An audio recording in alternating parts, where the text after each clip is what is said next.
വികസന രംഗത്ത് ഏറ്റവും നേട്ടങ്ങൾ ഉണ്ടാക്കിയ സ്റ്റേറ്റുകൾ ഏതൊക്കെയെന്ന് പരിശോധിച്ചാൽ ആ സംസ്ഥാനങ്ങളിലൊക്കെ പ്രാദേശിക പാർട്ടികളുടെ കൂട്ടായ്മയുടെ മുന്നേറ്റമാണ്.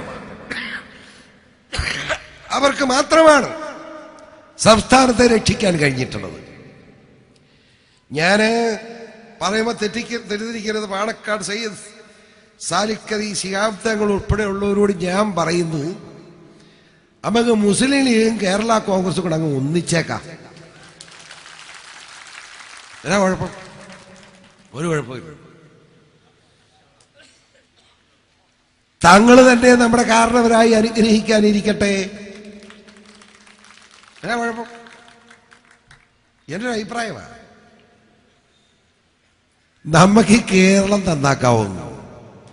ഈ കേരളം ലോകത്തറിയപ്പെടുന്ന ഒരു സ്റ്റേറ്റ് ആക്കി നമുക്ക് മാറ്റാം, സംശയം വേണ്ട. ഞാനിന്ന് പത്രം നോക്കിയപ്പോ നമ്മുടെ കുഞ്ഞാലിക്കുട്ടി സാഹിബ് മക്കയില് അവിടെ സുഗന്ധദ്രവ്യമൊക്കെ അടിച്ചോണ്ട് നിൽക്കുക. ആർക്ക് കിട്ടി അവകാശം? ഇതൊക്കെ കാണുമ്പോ നമ്മള് മുസ്ലിമായിട്ട് നമ്മളെ കാര്യം കൂട്ടണില്ല എന്നും പറഞ്ഞ് നമ്മുടെ കക്ഷികൾ നടക്കുക. വല്ല ഫലമുണ്ടോ? നിക്കരിക്കണ്ടേ പള്ളിയിൽ പോയി 5 നേരം നിസ്കരിക്കണം, മനസ്സിലായ? അല്ല ചിലവാവില്ല. മുസ്ലിമാന്ന് പറയാൻ മുസ്ലിമാവൂ? നബി തിരുമേനി സല്ലല്ലാഹു അലൈഹി വസല്ലത്തിന്റെ പ്രബോധനങ്ങൾ അതേപടി അംഗീകരിച്ചുകൊണ്ട് അതനുസരിച്ച് ജീവിക്കുന്നവരുടെ ജീവിതചര്യകൾ മാറ്റം വരുത്തിക്കൊണ്ട് യഥാർത്ഥ ഇസ്ലാമായി ജീവിക്കുന്നവനാണ് മക്കയിലൊക്കെ ചുമ്മാ കയറി ചെല്ലുന്നത്, മനസ്സിലായോ? ഒരാൾക്ക് അങ്ങോട്ട് ചെന്ന കേറ്റൂല. ഞാൻ ഈയിടെ അവിടെ പോയപ്പോ ജിദ്ദയ്ക്ക് പോവാ. അപ്പൊ പേട്ട നമ്മള് ജിദ്ദയ്ക്ക് പോവാന്ന് പറയുമ്പോ എന്തിനു പോവാ? ഞാൻ ഉംറയ്ക്ക് പോവാന്ന്. ഉടനെ വലിയ സന്തോഷം പലർക്കും. പക്ഷേ ഉംറയ്ക്കൊന്നും നമ്മളെ ഒന്നും അങ്ങോട്ട് കേറ്റൂല. വല്ലത്താണ് കേറാൻ പറ്റൂല. കേരളത്തിൽ ഇവിടെ മലപ്പുറം വരെ ഒന്ന് പൊന്നാനി വരെ വരേണ്ടി വരും. ഞാൻ അതറിയില്ലാത്ത മുസ്ലിങ്ങളുണ്ട്, ഒന്ന് ആലോചിച്ചു. അതാണ് എന്റെ പ്രശ്നം. ഞാൻ പറഞ്ഞു കൊടുത്തു, ഇടേ നമ്മളങ്ങോട്ട് കേറ്റൂല. അതിന് അടുത്തോടൊക്കെ ഇങ്ങനെ വാങ്ങി വാങ്ങി നടക്കാം, അകത്തോട്ട് കേറ്റില്ല. ഞാൻ ഇസ്ലാം മതവിശ്വാസത്തെ പറ്റി പറയുമ്പോൾ വർഗീയത പറയുകയല്ല, തെറ്റിദ്ധരിക്കരുത്. ഒരു മനുഷ്യൻ അമ്മയുടെ ഉദരത്തിൽ ജനിക്കുമ്പോൾ മുതൽ